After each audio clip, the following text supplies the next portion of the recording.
Good morning. Greetings to you from the church on Lafeyette Boulevard.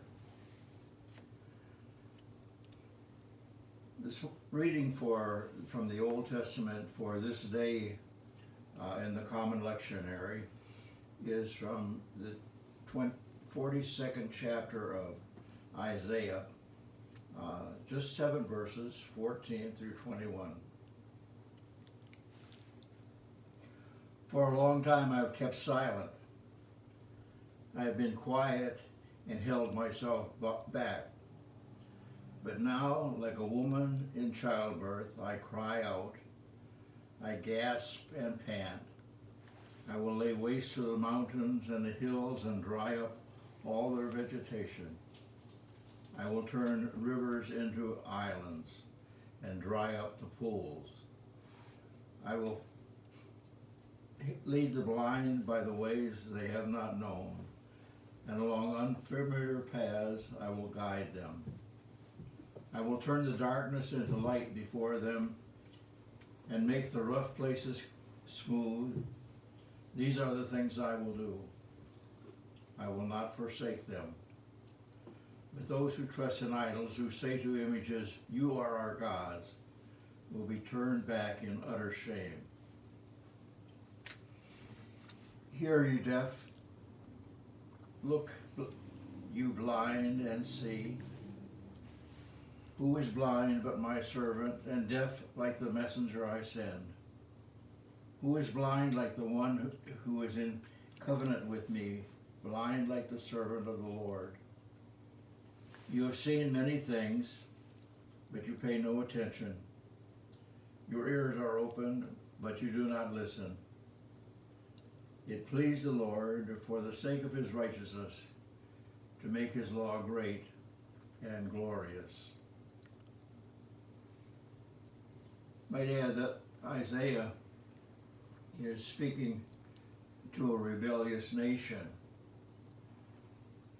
And he tries to explain to him that the God who loves them causes many things to happen that are beyond their understanding and may seem ungodlike, unlovelike. But the rule for those who trust God is that his providence, another name for God, is where we live. And living there, we can take heart in the ultimate victory over good over bad, light over darkness, love over hate, all of those things that are more powerful than the negatives that we live with. There's a theory of creation that comes out of the Big Bang Theory, that when the Big Bang happened, matter was created and non-matter was created. The black holes are evidence of non-matter, negative matter. And when the Big Bang happened, there was just slightly more matter than there was non-matter. So the matter is where we live. And I think that the universe is made up of matter and non-matter, and so our lives are made up of the positive and the negative.